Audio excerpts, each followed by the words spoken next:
Oi, boa noite. Olá, boa noite. Tudo bem? Olá, bem, menina. Olá. Boa noite, vocês estão me escutando bem? Boa noite, sim.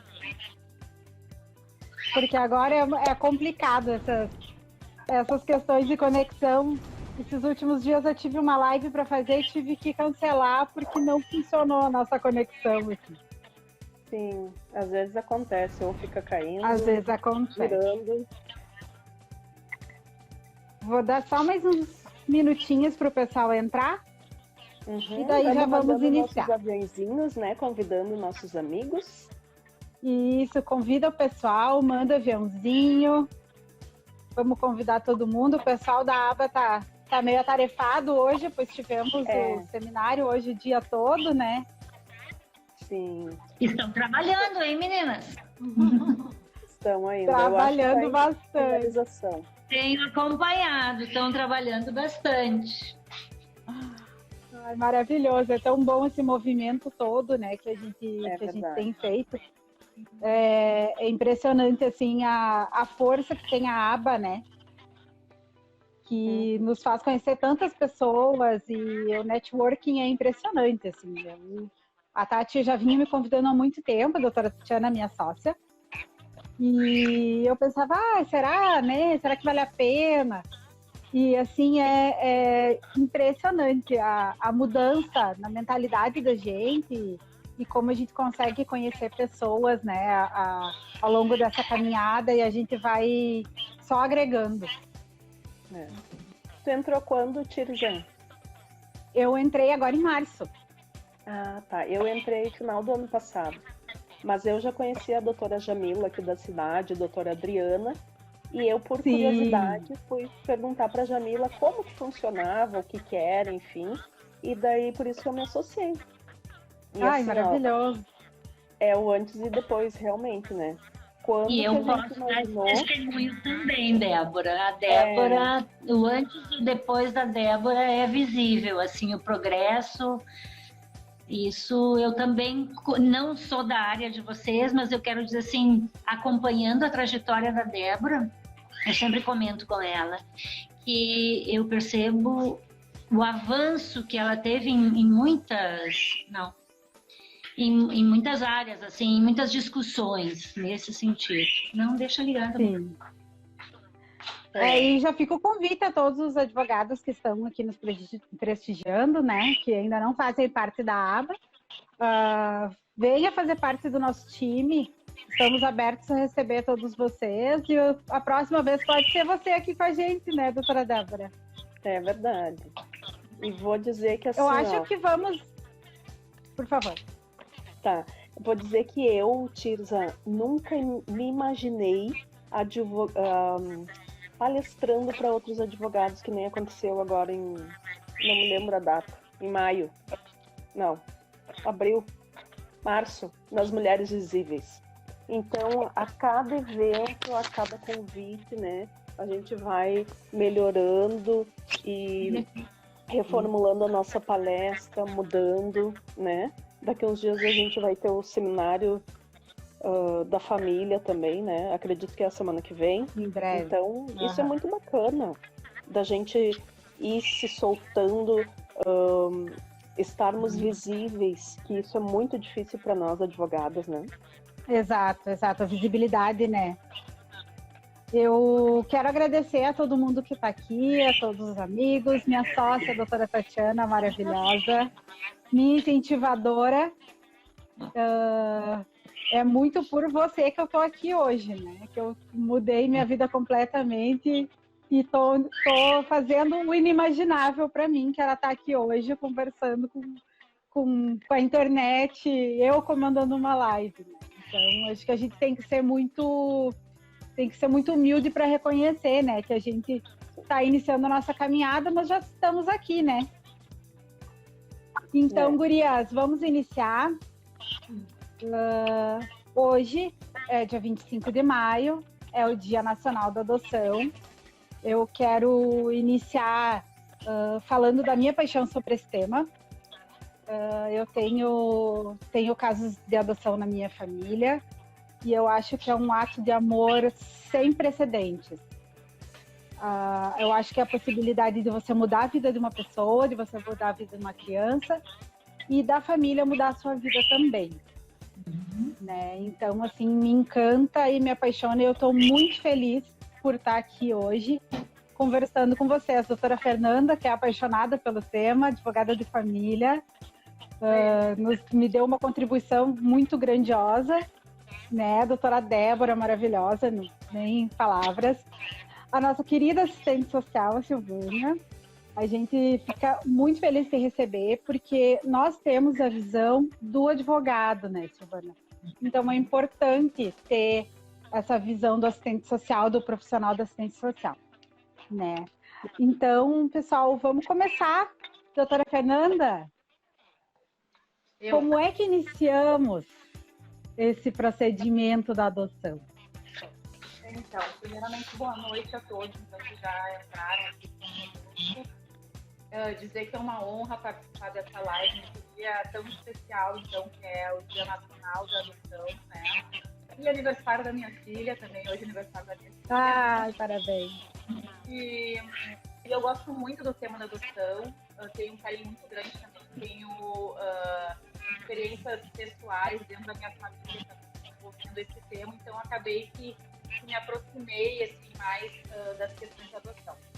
Bom, eu digo que a adoção ela começa antes do processo de adoção propriamente dito, né? Eu sou uma defensora dos grupos de apoio à adoção, né? Eu acredito muito na força desses grupos e para as famílias no processo de adoção. Então, eu diria que a adoção inicia na decisão de adotar, né? Que é uma decisão extremamente responsável, séria, né? E ela precisa ser madura, né? Ela precisa ser uma decisão madura. E o processo de amadurecimento da decisão para adoção, ele é médio e longo prazo. Ele não é rápido, ele não é imediato, porque a adoção envolve uma série de situações, né? E conhecer essas situações, saber como funcionam essas situações, faz parte do processo de amadurecimento para a decisão sobre a adoção, né? Então, depois de tomada a decisão, vamos dizer assim, né, da família para a adoção, existe uma primeira etapa jurídica que é o processo de habilitação, né? O processo de habilitação que acontece dentro de uma vara judicial, né? Em que a família está pretendendo adotar, precisa então preencher uma ficha onde ela descreve, entre outras informações, o perfil da criança pretendente, né? Ela pode escolher se prefere menino ou menina, se aceita receber irmãos, se aceita receber crianças de outros estados, porque o cadastro ele é nacional, né? Então existe a possibilidade de surgirem crianças em outro estado. Então, se a família não gostaria que a criança fosse de outro estado, ela precisa informar isso nessa ficha. Se ela aceita a criança com algum tipo de deficiência, enfim, uma série de informações que ela preenche ali. Preenchida essa ficha, inicia-se o processo de habilitação, que persiste em uma série de entrevistas, né, com assistente social, com psicólogo. Alguns tribunais têm parcerias com organizações de grupos de adoção que fazem esse processo em conjunto, né, com atividades, com dinâmicas com as famílias ao longo dessa habilitação. E após um período de trâmite desse processo, né, a família ela está apta ou não apta a adotar. E é neste momento onde ela se torna apta a adotar é que ela passa a compor o cadastro nacional de adoção. É só a partir deste momento que a família aparece ali para cruzar os dados com as crianças aptas a serem adotadas, para poder fazer então o cruzamento do perfil escolhido com o perfil da criança. Então, antes disso, durante todo o processo de habilitação, a família não está ainda constando no cadastro, né? Então, só depois de devidamente habilitada é que essa família passa a constar. E aí, a partir disso, então, o Sistema Nacional, ele cruza os dados que aquela família traçou para as crianças que são aptas, né?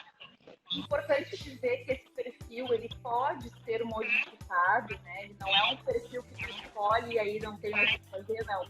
Esse perfil, ele pode ser modificado e, a partir disso, a família entra num momento de muita ansiedade, né?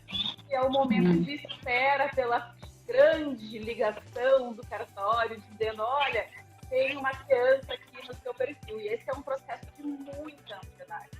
Porque, dependendo do perfil que a família escolhe, né, isso pode demorar um pouco mais ou um pouco menos de tempo, né? Às vezes, nós temos aí inúmeras histórias de anos e anos, né, de pessoas que ficam aguardando, assim como pessoas que muito rapidamente conseguem adotar, né? E eu diria que esse tempo, ele está muito relacionado ao perfil escolhido, né? Eu até coloquei uma informação a respeito disso, que eu acho importante a gente falar, que existem hoje, esse dado de 2020, existe hoje no Brasil 5.088 crianças habilitadas, né? São crianças que estão prontinhas, só esperando uma família para ser adotada. Em contrapartida, nós temos 36.477 famílias interessadas em adotar. Ou seja, nós temos muito mais famílias querendo adotar do que crianças disponíveis, né? A conta não fecha, né, doutora Fernanda? Essa conta não fecha. E o interessante é que 5.000 aptas a serem adotadas, mas existem... Que é diferente da situação do acolhimento, né? Que é diferente, né? Então, assim, acolhidas, esperando para iniciar um futuro processo de adoção, nós temos 34 mil crianças, né? São crianças que foram abandonadas, ou com caso de negligência, de abuso dentro da família, foram retiradas das suas famílias, estão em abrigos, mas ainda não estão aptas a serem adotadas, né? As aptas são 5.000. Então aí a gente tem um número bem significativo de crianças aptas para famílias pretendentes, né? E esse limbo de 34 mil crianças esperando o outro processo que também compõe o processo de adoção, que é a destituição do poder familiar, né? Que é através deste processo jurídico que as crianças, então, passam a ficarem aptas a serem adotadas, e aí é neste momento, então, também que elas compõem o Cadastro Nacional de Adoção. Então, esse é o início, né? O início do processo. Hoje já existe a questão do... Tem um site, né, no Conselho Nacional de Justiça, acho que é no CNA, né? Em algumas comarcas tu já pode fazer isso, é do CNJ mesmo, que é o cadastro no CNA, SNA, perdão. O pré-cadastro para... Em algumas comarcas, eu acho que já é possível fazer um pré-cadastro por ali, né? Mas eu acredito que não seja em todas as comarcas que está disponível. A princípio, é realmente na comarca em que tu reside, né? Sim. O início dessa... Posso falar? Pode, por favor. Mas realmente é isso. Hoje o Conselho Nacional de Justiça já abriu essa possibilidade. Não precisa do procurador para ingressar com o pedido da habilitação, né? Que facilita e muito. Isso foi um avanço assim considerável nessa questão da habilitação, principalmente nesse período de pandemia, né? Então, vai lá, se inscreve, põe todos esses dados que a doutora Fernanda estava colocando, né, do perfil, estabelece esses primeiros critérios, né? E aí o cartório também, os cartórios já usam isso para instaurar o processo dito, né? Esses dados do pré-cadastro que está no CNJ. É bem fácil de acessar, é tranquilo também de preencher, muito tranquilo.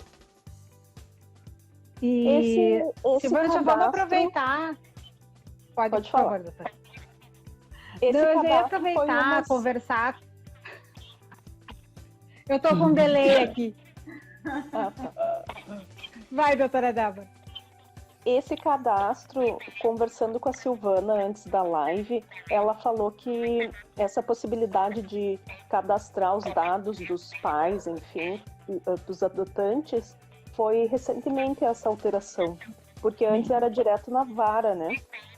Muitas vezes a gente era procurado para encaminhar esse pedido de adoção. E hoje em dia é mais simples, né? Tomara que fique mais simples e que tenhamos mais resultados, né? Com essa fila de inclusive, crianças e adolescentes. O TJ, ele possibilita também, ele tem um aplicativo, né? O TJ aqui do Rio Grande do Sul tem o aplicativo da adoção, né? Que já possibilita também a questão do... Eu imagino que deve ser, porque você vai lá, de repente o pretendente, ele vai escolher um perfil, né? E, por exemplo, eu acredito que se tivesse a oportunidade dele ir navegando de uma forma em que ele poderia abrir o seu leque também, né? Isso pode, talvez, aproximar, porque muitas vezes as pessoas vão para adotar uma criança pequena, um bebê, e às vezes vai no abrigo, vai na casa de acolhimento, conhece uma outra criança e acaba abrindo seus horizontes, né? Então, assim, essa questão da adoção tardia é muito importante, porque daí só com isso, só com esse, como fala, com esse incentivo à adoção tardia, essa conta pode vir a fechar, né? Sim. Tu sabe que existe até um certo cuidado com relação às visitas dentro dos abrigos, né? Até para que não vire assim uma escolha. Uma exposição. Né? E mesmo no site do tribunal, esse que tu te referiu, ele só é possível acessar quem já tem um processo de habilitação. Isso mesmo. Sim, importante Por esse falar isso. aplicativo, né, doutora Fernanda? O aplicativo, tu só consegue acessar se você tem que colocar o número do processo de habilitação. Justamente para que quem acesse, quem entre ali para enxerga as crianças, né? Tem fotos das crianças. Então, para que tenham acesso, as pessoas realmente estão envolvidas com o processo, né? Não ficar ali um catálogo. Um catálogo, isso, para não ficar um catálogo, essa é a palavra correta. Que pode facilitar, de repente, para abrir os horizontes, né? Mas, assim, é importante, né, falar que você já tem que estar no processo de habilitação, né? Isso aí mesmo. Eu ia comentar o que a Fernanda, ia reforçar um pouquinho o que a doutora Fernanda falou da questão do processo de amadurecimento para adoção. Ele não vem do dia para a noite. Ele vem depois de inúmeras tentativas de uma gestação natural. Ele vem talvez depois de inúmeras fertilizações infrutíferas, né? Eles vêm também por um desejo natural de um casal que já tem essa dinâmica dentro da sua família, né? Então são inúmeras as possibilidades, mas que mesmo assim é um processo de amadurecimento. E nesse processo de amadurecimento, o que a gente percebe nesses pretendentes? É que eles vão mudando o seu foco, vão mudando a sua visão, vão mudando o olhar para a adoção. Isso é muito interessante. A gente sempre comenta que a gente deveria escrever livros, às vezes, de histórias lindas que acontecem nesse percurso todo. Né? Então, quando se fala aí de uma plataforma, né, de um aplicativo, onde tem crianças maiores e que manifestam, tem fotos, às vezes depoimentos das crianças, né, e que manifestam o desejo de ter uma família, Isso também sensibiliza esses pretendentes. E como foi ressaltado, este aplicativo só é possível quando já habilitado, né? Porque, como vocês disseram, acho que isso é importante a gente colocar. Não é uma exposição, não é uma feira livre, né? De crianças que a gente está procurando uma família aleatoriamente. Não. É para isso que tem todo o processo, justamente também para incentivar esse período de amadurecimento, né? Porque muitos, quando chegam lá pelo meio do caminho, bom, não era bem isso que a gente pensava. Também existe isso. E todo este caminho, ele vai se construindo com muito afeto. Com muito afeto. Então, quando chega lá para entregar, e eu falo isso de experiência, eu estou encerrando, num prazo bem curto de tempo, estou encerrando minha carreira, né? E já passei por várias áreas, assim, dentro do judiciário, e a adoção é uma das que mobiliza muito a gente, porque é uma responsabilidade. Claro que todas são responsabilidades grandes, mas a adoção, vocês devem convir que, imagina a gente procurar uma família para uma criança que já vem com um histórico de rejeição, de abandono, de violência, muitas vezes, né? Então, isto, a gente, na verdade, tem um cristalzinho na mão e a gente trabalha com todo cuidado. Então, eu até me emociono quando eu falo da adoção, porque quando a gente vê, assim, pretendentes que vão amadurecendo de uma forma que eles nem se percebem. Na verdade, eles nem se percebem o quanto eles amadurecem nesse processo, nesta caminhada. Né? Então, tudo isto faz com que lá na frente, daqui a pouco, eles optem por alterar o perfil. Claro, tem muito, vou dizer para vocês, que tem muito dessa coisa assim, ó. Realmente, como vocês disseram, a conta não fecha, né? Do número de crianças aptas para adoção e pessoas interessadas em adotar. E por que não fecha essa conta? Qual é esta falta de lógica, né? É justamente em função do perfil, como disse a Fernanda, né? O perfil dirige. E muitas vezes, em função do tempo que as pessoas aguardam numa fila de espera, elas optam por alterar esse perfil. E abrir esta idade, porque geralmente é na idade que entrava. E aí a gente tem que reavaliar para ver até onde está amadurecido, porque uma coisa é a gente pensar numa adoção de um bebê, aonde você vai registrar todos os teus valores, a tua vivência, os teus desejos. E outra é você pegar uma criança um pouquinho maior, que já vem com toda esta bagagem, com todo um histórico, né? E que tu tem que acolher de um jeito diferente. Tu tem que acolher de um jeito a também dizer para essa criança o quanto tu está disponível a olhar para essa situação que ela já passou, né? Então, por isso que eu acho que a adoção se torna uma coisa tão mágica, tão maravilhosa. É encantador. Sabe que É um grande ato de amor, né? É. Ali você está provando que você é capaz de amar muito além do teu sangue. Querer fazer o bem, de tirar ela daquele abrigo. Eu fico, às vezes, observando que tem muitos abrigos lotados de crianças e adolescentes. E esses, infelizmente, às vezes são os últimos da lista. Porque eu não sei se eu estou certa, mas o que a gente vê é que as pessoas geralmente se cadastram para terem bebês ou crianças de até 3, 4 anos.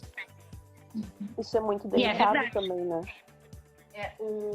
Eu acompanho a ELO, que é um grupo de apoio à adoção aqui do Rio Grande do Sul, que faz atividades em várias cidades. E isso é uma coisa interessante, essa questão do amadurecimento, a gente percebe muito nas reuniões questões com as famílias, porque nos grupos de adoção existem famílias que já adotaram e participam ali para trazer a sua história, compartilhar as suas experiências, e tem famílias que ainda não adotaram. E quando elas começam a fazer essa troca de experiência, aquelas famílias que ainda não adotaram começam a entender que a mesma situação que acontece com um bebê quando chega numa família pela via da gestação, acontece quando o bebê chega numa família que tem a criança pela adoção. Os desafios de um adolescente que já é da família desde são os mesmos. Assim, salvado algumas questões da história da criança, mas também vão acontecer dentro da família adotiva. Então, elas começam a tirar um pouco do medo, porque existe um certo medo da adoção tardia, né? E hoje, crianças a partir de 3 anos já é considerada uma adoção tardia. Veja, uma criança muito pequenininha, de 3 anos, já é considerada adoção tardia, porque tamanha é a procura por crianças menores de 3 anos, né?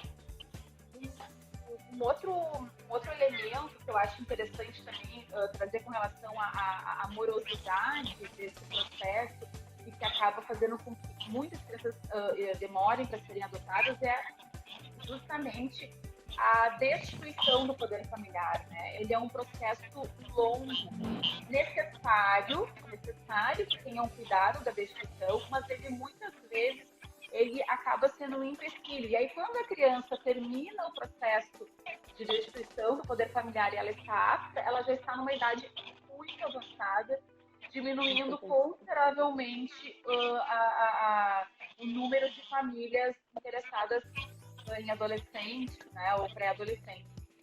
Então, o judiciário ele tem um cuidado de tentar sempre, de alguma forma, não tirar a criança da sua família de origem, né? A ideia da destituição não é tirar a criança da família de origem e entregar para adoção. Não, ao contrário. É tentar reorganizar essa família para receber de volta a criança. E aí acaba que eles tentam recolocar a criança na família na parte da avó, numa outra tia, num outro tio, para manter a criança dentro do núcleo, né? Mas nisso a criança está perdendo ali oportunidades, que são tentativas frustradas muitas vezes, porque a família é totalmente desestruturada, e aí a criança vai passando o tempo e ela vai perdendo, digamos, entre aspas, a oportunidade de ser recolocada numa família mais adequada para ela, né? E isso também acaba sendo um elemento que faz com que as pessoas fiquem muito tempo na fila, né? E isso também acaba acontecendo, faz com que poucas crianças pequenininhas sejam aptas a adotar, porque o processo de instituição ele é longo. Muito tempo. Então, quando ela está apta, ela já tem 2 anos e meio, ela já tem 3 anos, ou seja, ela já é uma adoção tardia, né? Então, é um conflito ali entre duas questões, assim, a importância do processo de educação, porque existe um cuidado com relação a isso, mas em contrapartida, o tempo que vai passando e as crianças vão indo para um patamar ali de idade avançada, né? Exatamente. E não sei se eu já posso tomar a palavra de novo, mas assim, claro, isso é um questionamento tão sério nas equipes técnicas, sabe, pessoal? Porque é bem como a Fernanda está colocando, assim, o intuito é manter a vinculação familiar, a vinculação da família de origem, né? Não é ficar destituindo todas as crianças para irem para um lar melhor. Não é essa a premissa inicial, né? Mas, sim, é isso que a Fernanda disse. O processo é lento justamente por isto. Porque se tenta, né, todas as alternativas possíveis dessa permanência com a família de origem. Né?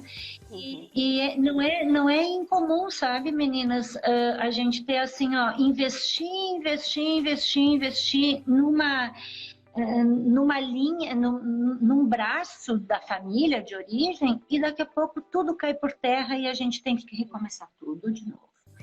Então, assim, ó, é um trabalho árduo, a sociedade acaba não tendo conhecimento disso, por isso que eu, de antemão, agradeço muito essa live, né? Eu não sou a titular da vara da infância e juventude, quem é a Adriane, minha colega, mas quando a Débora me convidou, eu até disse para ela, eu vou tentar ver se a Adriane possa, porque ela tem mais domínio das coisas, da própria vara, né?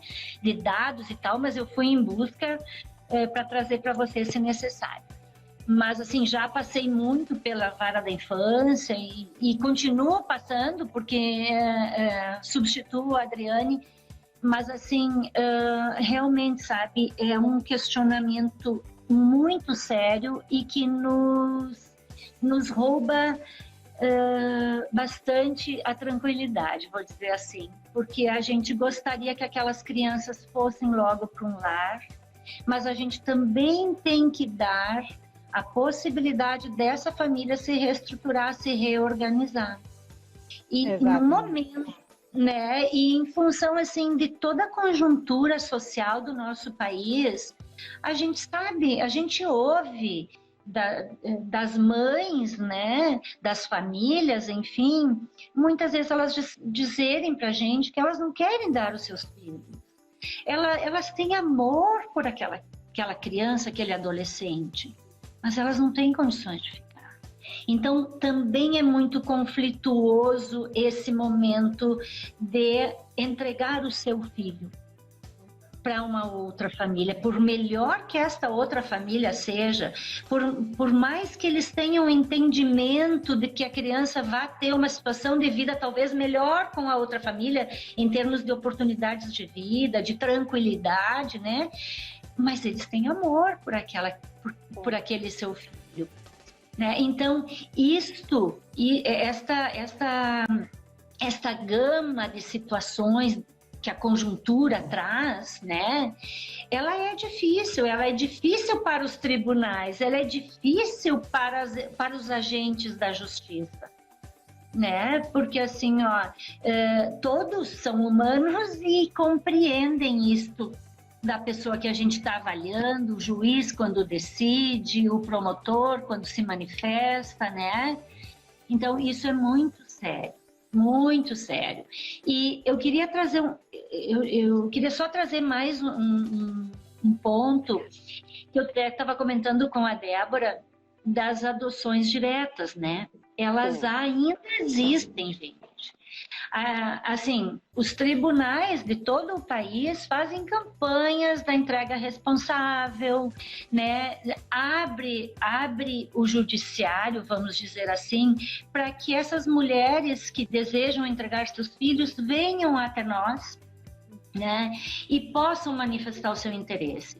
Ou mesmo quando elas estão grávidas e ganham no hospital, que elas possam manifestar o interesse de entregar os seus filhos.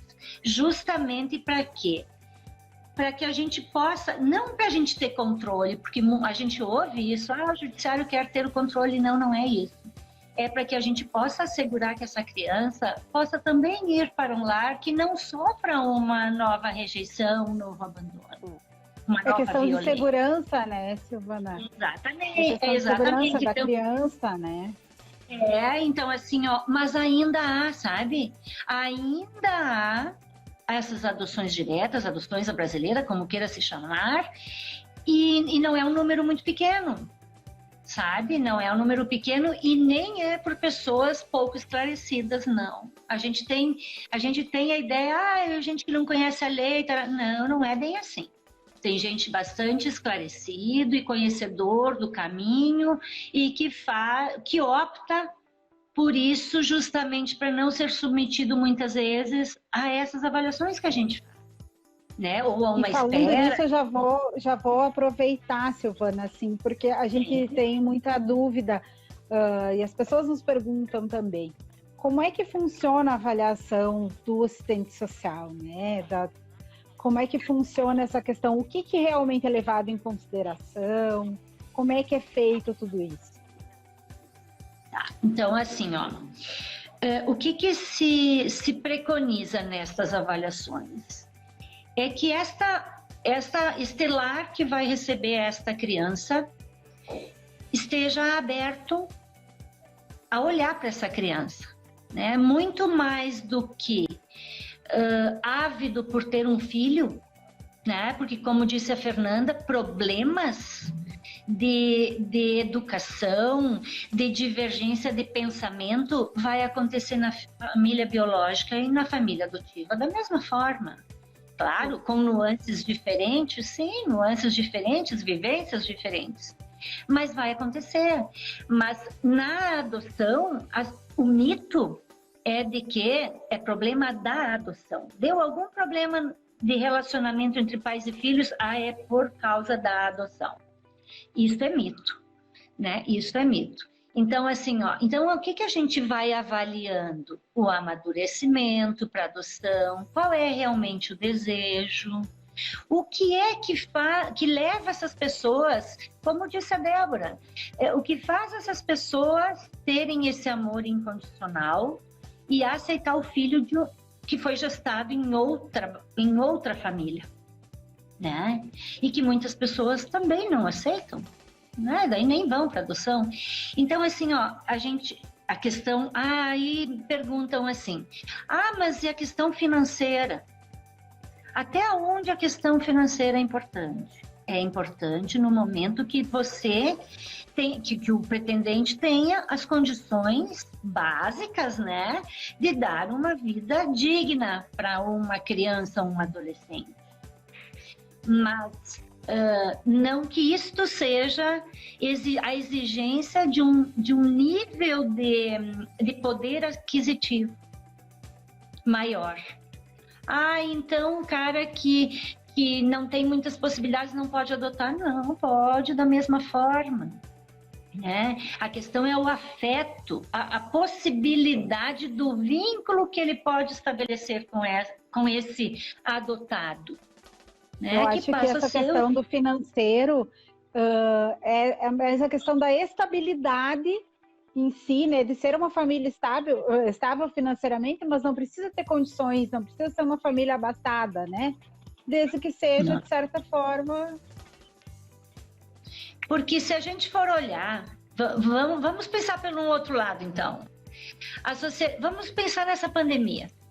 A sociedade se descapitalizou de uma tal forma que gente que ajudava, né, hoje está precisando de ajuda.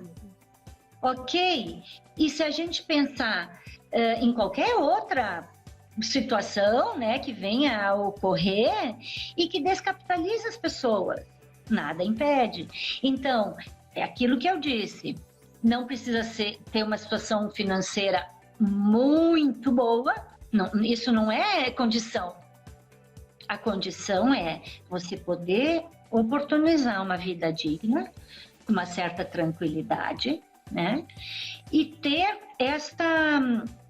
eu sempre digo, né? Ter esse colinho macio para receber esse ser que vem lá de fora, precisando de toda essa acolhida, de todo esse afeto, né? De ter o reconhecimento de que os pretendentes vão abraçá-lo, vão acolher a sua história pregressa, né? E vão colocar dentro do seio da sua família como sendo natural, né? Vai se tornar esse membro. Então, isto que para nós é importante. Aí, assim, né, gente, há habilitações que elas não ficam habilitadas. Não são aceitas, né? Porque existe posicionamentos. Quem avalia, quem decide, quem se manifesta, toda essa rede dos agentes judiciais, da justiça, que fazem esse processo, cada um tem seus modelos, tem suas visões de mundo, tem situações de vida, mas a gente tenta, no máximo, né, proteger a criança. Sempre tendo foco na criança. Bom, esta família está apta para receber qualquer criança, pequena, grande, de qualquer situação vinda, né? Então, assim, como que esta família está estruturada para receber? Né? E que isso independe da sua condição financeira. Com certeza. É verdade. É importante ter condições, eu acho que maternais, enfim, paternais, a condição primeiro do coração, da mente, para depois pensar nos outros aspectos. Essa semana passada veio uma avó no meu escritório, que ela mora em casa de invasão, ela ganha pouco mais de um salário mínimo e ela quer a guarda dos 5 netos menores de idade, de 2 a 9 anos, se eu não estou enganada, e porque ela não vai dar as crianças para adoção. O pai está preso e a mãe está foragida da justiça também pelo abandono das crianças. Então, a casa dela, eu não sei o tamanho agora, mas era uma casinha de madeira, de invasão, onde elas dormiam todas juntas, a avó e as crianças. Não falta roupa, estão sempre bem vestidas, limpinhas, bem cuidadas. Agora o conselho andou fiscalizando as carteiras de vacinação, a avó está cuidando e regularizando as vacinas para ter a guarda das crianças. Então, poucos são os que têm esse olhar também. E eu não digo que a questão econômica ajuda, só que não é só isso que conta. Às vezes a gente tem esse olhar de ter muitas condições para que faça a adoção. Eu acredito que não é somente esse olhar que a gente deve ter, e sim o de realmente querer cuidar, querer zelar, querer o bem-estar daquele menor, né? Então, eu acho que é muito de tudo, né, na vida da gente. Eu acho que é a vontade, né? Isso eu acho que é basilar, e assim, a preparação, né? Essa avó, ela tem com ela essa vontade de acolher os netos e de dar para eles o que a filha não pode, né? Eu quero aproveitar para cumprimentar todas as pessoas que estão aqui nos prestigiando, meus amigos, família, nossos colegas, né, doutora Débora? Sim. A gente fica muito feliz de ter a audiência de vocês hoje, nesse dia tão importante que é o dia da adoção. Continuando o que a gente estava comentando sobre a preparação, existe algum curso depois, no caso antes da fase, depois da habilitação e antes da concretização, existe algum curso, alguma coisa? Como é que é feito isso? Assim, ó, existe esse curso de preparação para adoção, né, que é uma condição para habilitação, né? A gente tem 3, 4 por ano, né? Nesse período de pandemia também aconteceu da forma virtual, né, para não deixar descobertas pessoas que já estavam ingressando, né, com o pedido da habilitação. E nesse curso exatamente se levanta todas essas questões assim culturais, educacionais, emocionais, até legais da própria adoção, né? Tem pessoas que desconhecem muitas questões referente ao tema. E nesses cursos justamente é para esclarecer dúvidas, para trazer um pouco deste tema para a realidade dos pretendentes, né? Porque existe uma coisa, e quem é mãe natural também sabe disso, existe muito daquela coisa do que se imagina de um filho e o que realmente ele vem, quem que ele é quando ele chega no nosso braço, né? Hoje já é um pouquinho diferente, porque tem todos esses exames, até que se enxerga narizinho, boquinha, né? Mas mesmo vendo lá na televisãozinha, lá, né? A imagem, quando chega no colo, tão diferente, né? Mexe, mobiliza muitas coisas no ser humano, tanto na mãe quanto no pai, família, enfim. E o curso o curso de preparação, por incrível que pareça, também tem esta função, assim, de trazer essa discussão para o grupo e os habilitados que estão iniciando sua habilitação, que já estão fazendo as suas avaliações psicológicas, social, eles também possam repensar em cima da adoção. E muitos, no próprio curso, já manifestam também alteração de perfil para uma adoção tardia. Então, são tantas coisas que acontecem, meninas, e as pessoas que estão nos assistindo, né? É tanta coisa que acontece nesse caminho da adoção que, às vezes, pra gente que trabalha, parece... A gente nem lembra de tanta coisa que acontece. Então, os cursos também têm isso. Tem toda essa preparação deles pensarem um pouquinho mais, ajudar nesse processo de amadurecimento que a Fernanda falava lá no início dessa live, né? Deles conhecerem as questões legais, deles conhecerem os números, como trouxe a Fernanda, os números nacionais, os números da comarca, né? Hoje, para vocês verem assim, ó, hoje a gente tem, eu até coloquei aqui, 93 habilitados para adoção na comarca. É um número extremamente expressivo, né, gente? 93 habilitados.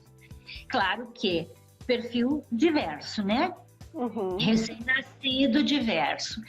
E o que me chama atenção também, hoje até quando eu fui procurar os dados, porque como eu disse, eu não estou na titularidade da vara, né? Eu tenho atuado mais nas substituições, e aí fui me inteirar dos números. O que a gente coloca de grupo de irmãos? Grupo de irmãos. E isso me deixa tão feliz, porque eu já acompanhei várias destituições. Então, é isso aí. É com isso que a gente trabalha. Com emoção, com afeto. Então, a adoção, quando se fala de adoção, a gente põe um sinalzinho de igual ali, afeto. Não tem como, né, falar da adoção sem esse elemento.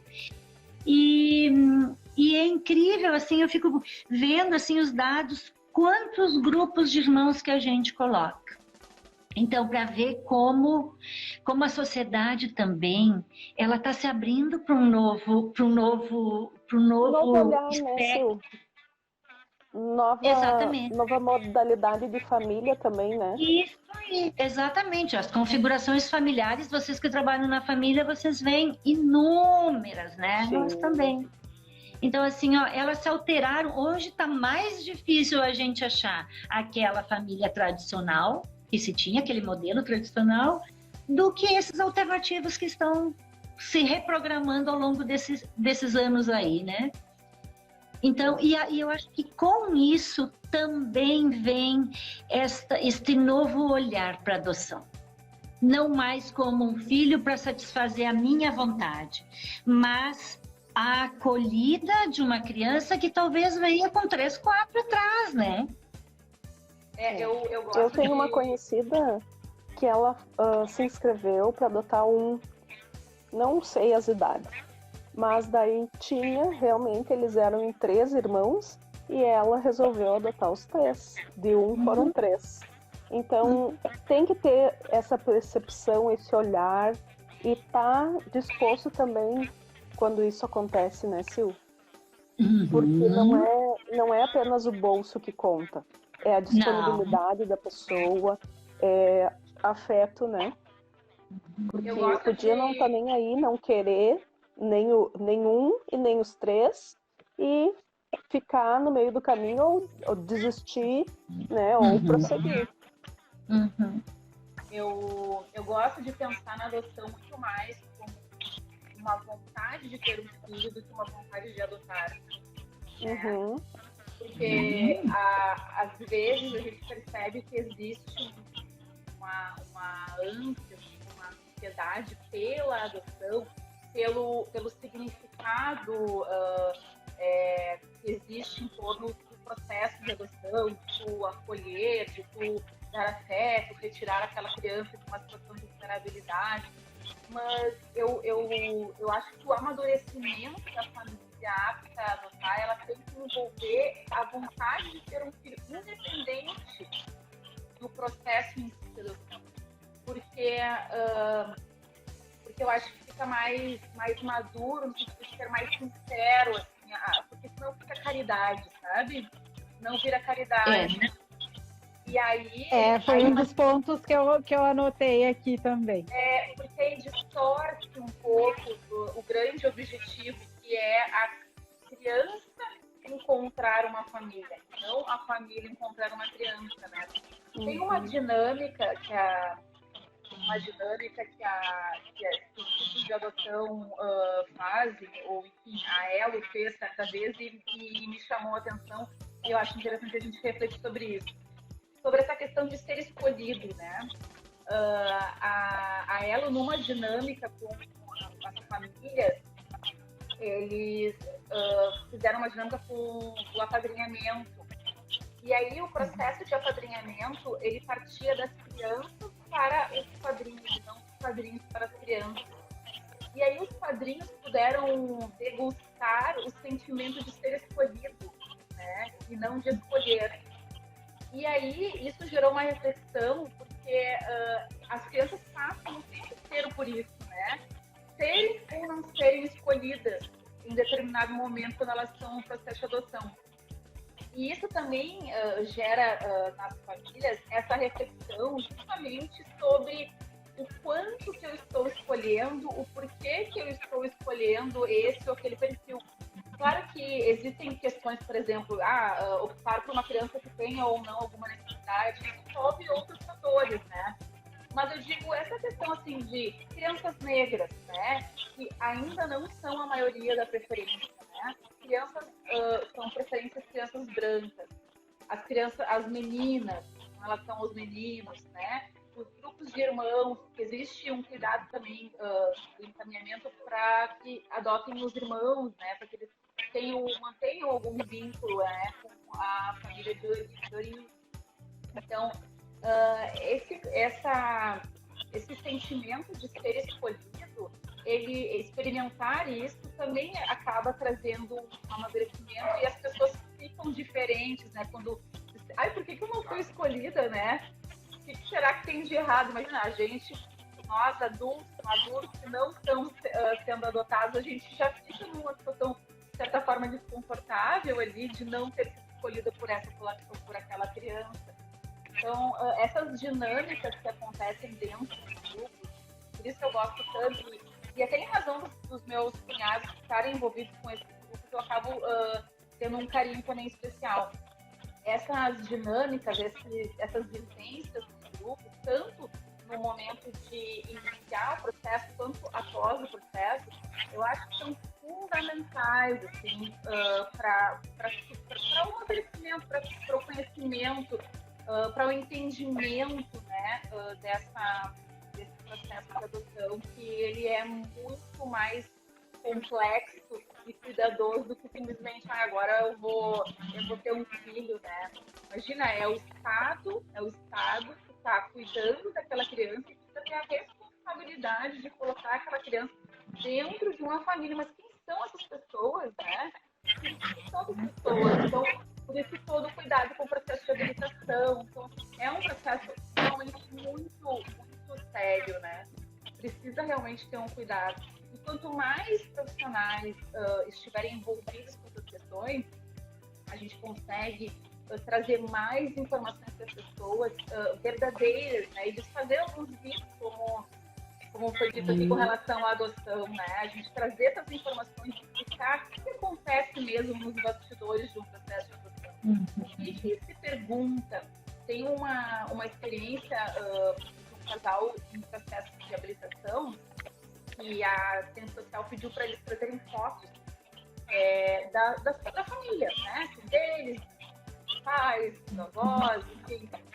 E a assistência social percebeu que existia mais fotos só dos dois, não existia casal, grande família, assim, né? A família extensa, nas fotos. E eles foram questionados, mas será que dentro dessa família, que era o casal, existe um espaço para uma criança? Porque assim, você está começando a perceber que eles eram tão fechados, assim, num espaço entre eles, será que eles seriam capazes de receber uma criança e incluir essa criança nessa família que estava se formando, né? Então, são detalhes que para nós, assim, leigos, do ponto de vista da ciência social, da psicologia, né? A gente nem imagina, mas que nas entrelinhas, né, trazem muitas informações sobre quem são aquelas pessoas, o que elas querem com a adoção, né? Então, né, e os profissionais das ciências sociais e psicólogos são determinantes, eu diria, né, para a segurança desse processo. Porque a gente, quando recebe o cliente no escritório, a gente tem condição de dizer sobre o processo jurídico, trazer algumas informações sobre como as coisas vão acontecer. Mas até eu diria, esse feeling, assim, né, do processo, ele é da técnica, né? Ele é da técnica, ele é da experiência das pessoas que estão ali todos os dias lidando com as famílias, entendendo. Então, às vezes, uma não habilitação pode trazer até uma certa revolta, mas é melhor e mais seguro que seja dessa forma do que colocar uma criança numa família e depois ter, enfim, problema sério, né? O que ocorre, né, doutora Fernanda? Pegar esse gancho aí da Fernanda, posso?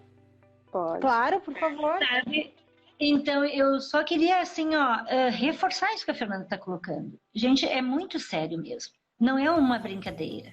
E assim, recentemente a gente teve uma habilitação que não aconteceu, né? Não foi homologada, enfim, por conta de avaliação. E essa avaliação é esse cuidado que a Fernanda está colocando aí também que a gente tem, né? Essa coisa que fica no não dito, que fica dito dentro dessas entrelinhas e que aí, e às vezes as pessoas têm a ideia de que os profissionais que estão avaliando estão dissecando aquela família, né? Mas a gente tem que chegar exatamente ali. Qual é o espaço que tem para um novo ser, independente da idade que ele tenha, né? Qual é o espaço? Às vezes pode ser um casal, né? Homem, mulher, homem com homem, mulher com mulher, com um casal. E tá tão fechado, como disse a Fernanda, que não tem espaço para uma criança. E eu vou dizer, eu até eu tomo a liberdade de, isso é um pensamento meu, a sociedade também cobra que casais tenham filhos, que as uniões, que as famílias tenham filhos, né? A família é só o casal. Né? Como? Como é que é família? É família. Mas a sociedade meio que encurrala esses casais para ter filhos. Se vocês forem nas suas famílias e tem casais casados há pouco tempo, vão dizer, aí daí quando é que vem os filhos? Quando vocês vão ter filhos? Isso é cultural. Então, olha a gama de aspectos que a gente tem que avaliar, né? No momento desse. É a cultura que a gente vem e que nós, sulistas, ainda somos mais arraigados, né, nessa questão da família tradicional, né?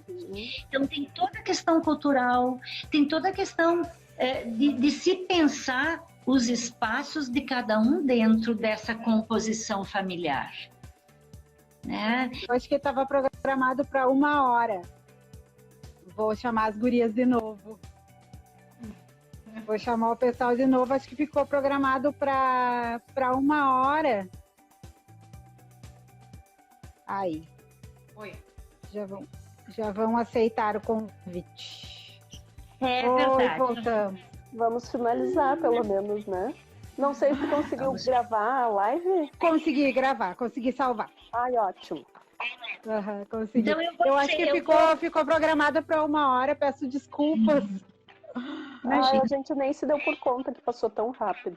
É verdade. Passou super rápido. Mas podemos ficar podemos ficar eu conversando. vou concluir o que eu estava falando da questão da caridade, assim, ó. Eu tenho muita segurança em dizer que as pessoas não prosseguem no processo de habilitação por caridade. Não aguentam, não conseguem.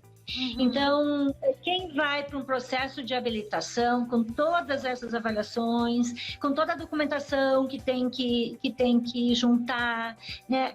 Elas não vão por caridade, elas já desistem, elas não vão muito longe. Elas podem começar por esse motivo, né, Silvana, mas eu acho que não fica. Não vinga, não tem lastro, não tem fermento lá dentro para suportar tudo isso, né? Então, eu tenho muita segurança, assim, em dizer que quando a gente habilita alguém, claro, a gente tem limites, né? Nós somos humanos, nós temos limites, embora a gente tenha toda a prática que traz muito conhecimento para a gente tem todo o conhecimento técnico, todo um referencial, né, de mundo, de vida, enfim, mas eu penso que quando a gente consegue também, eu sempre digo que a gente tem 2 ouvidos, né? E o assistente social e o psicólogo e o advogado também, entre outros profissionais, tem uma escuta muito boa, né? A gente está lá para escutá-los. E se a gente ouvi-los, a gente vai conseguir esse feeling que a Débora e a Fernanda colocaram. Essa coisa de entender algumas coisas. E quando a gente se manifesta por uma não habilitação, por exemplo, né? Imaginem vocês que a gente é bastante apedrejado, né? Mas a gente também tem a segurança de que naquele momento, naquele recorte de tempo, a gente entende que aquele pretendente não está capaz, não está apto, né? Tantas são as vezes que são reavaliados, porque como demora também um certo tempo na lista de espera, a cada 3 anos a gente tem que reavaliar os pretendentes. Né? E que eles já, às vezes, estão num outro momento de vida. Alguns já desistiram. Tantas situações já aconteceram, gente, de separações, de novos casamentos, novas uniões, não mais aquela que se configurava naquele momento, né? Pessoas solteiras que se casaram. Quer dizer, então, tudo isto tem que ser reavaliado. E eu penso também que uma matéria tão séria quanto é a adoção, a gente precisa ter este debruçar em cima, assim, de avaliar, reavaliar, repensar estratégias, mecanismos de não expor crianças, né, a qualquer tipo de situação inadequada. E mesmo assim, digo para vocês que tem situações que às vezes nos coloca numa saia justa, sim. São inúmeras situações, né? Essa questão da solidariedade, e também tem outra coisa que também acontece muito, né? Às vezes, as pessoas falam, né? O casal às vezes já tem os filhos adultos e tudo. Por que vocês não adotam uma criança agora que vocês estão sozinhos em casa, né? Ou ao menos uma pessoa, você vai ficar sozinha, uma mulher que fica viúva, alguém adota uma criança. Eu acho assim que a adoção, ela é coração aberto, e a vontade realmente de ter um filho, de inserir uma criança na tua família, e não pode ser, com perdão da palavra, como se falava antigamente, não pode ser muleta para nenhum outro sentimento, né? Exato. E eu acho que às vezes ainda acontece, né? Ainda acontece. Mas eu espero assim que esse olhar seja modificado, né? E já vem sendo. Mas te digo assim com toda segurança, já te respondo e te deixo mais tranquila para dizer assim, ó, eu já passei por algumas situações, eu tenho 30 anos de judiciário praticamente, e eu já passei por algumas situações em que vinham com esse desejo. Mas quando a gente declinava lá quais eram os documentos que precisava e que tinha que passar por uma avaliação, as pessoas já desistiam. Porque não suportavam, assim, ó, até eu ouvi inúmeras vezes assim, mas eu criei tantos filhos agora e não tinha avaliação, agora eu tenho que ter avaliação para ter uma criança, né? Então, isso já é um portão, assim, é uma tramelinha que a gente vai colocando, né? E as pessoas vão desistindo. Então, bem como eu disse antes, eu tenho muita segurança de que as que estão habilitadas estão lá. Porque elas passam por um processo difícil, gente. Imagine um processo de avaliação para eu ser pai e mãe, ou mãe, né? Enfim, mãe e pai e pais. Eu passo por toda uma avaliação de pessoas que talvez eu nunca tenha visto na frente, que me questionam inúmeras coisas, né? Se eu não estou muito seguro daquilo que eu quero, e desse despreendimento de eu colocar mais um ser dentro deste núcleo que já está constituído, não segura, não vai avante. Gurias, eu tô, assim, muito feliz de estar com vocês essa noite. Para mim foi fantástico. Peço desculpa pela falha técnica aqui, porque eu não sabia o que fazer quando começou a dar segundos acabando. A live só durou 1 hora. Pois é, engraçado, a gente fez semana passada uma que durou 1 hora e pouco. Então eu achei que não ia ter. Não ia ter. Depende do Instagram, eu acho que estão liberados e outros não. Da próxima vez a gente pede da doutora Tatiana emprestado para conversar umas 2 horas. Gurias, eu gostaria assim de agradecer imensamente. Fico à disposição, né? A comissão, a aba Comissão de Família fica à disposição para uma próxima. Eu acho que temos ainda muito que conversar, né? Gostaria de pedir que cada uma de vocês se despedisse, desse uma palavrinha. Doutora Fernanda? Sim. Então, agradecer a oportunidade de conversar sobre esse tema nesse dia tão especial, que é o Dia Nacional da Educação. Conforme já falei outras vezes, né, eu ficarei muito pelos assuntos que derivam desse assunto, né? Quando a doutora estava falando, eu lembrei da questão do abandono afetivo, né? Que eu tenho um caso lá no escritório que iniciou numa adoção.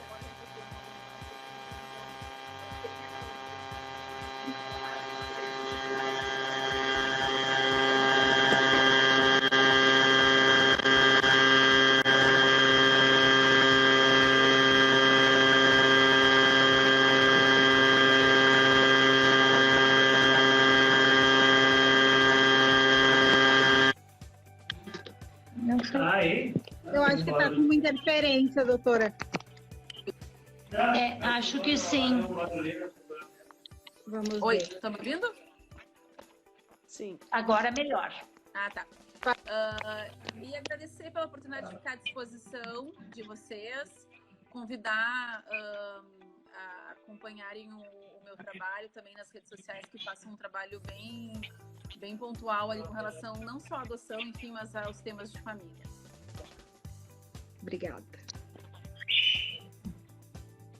Doutora Débora? Eu gostaria de agradecer vocês pela oportunidade, agradecer imensamente a nossa convidada especial, Silvana, que eu acredito que é uma das melhores, se não a melhor, assistente social aqui do Passo Fundo. Os relatórios dela, ela tem esse olhar, ela tem 30 anos de profissão, então ela tem experiência e a gente pegou uma confiança no trabalho dela. Então eu quero agradecer, parabenizá-la pelo lindo trabalho que ela faz infelizmente, daqui um pouco, quando ela se aposentar, quem vai perder somos nós, porque ela é muito minuciosa. Então eu só tenho a agradecer por ela ter aceito o nosso convite. Quanta generosidade, Débora. Nossa, fico até emocionada e lisonjeada de você me fazer essa fala.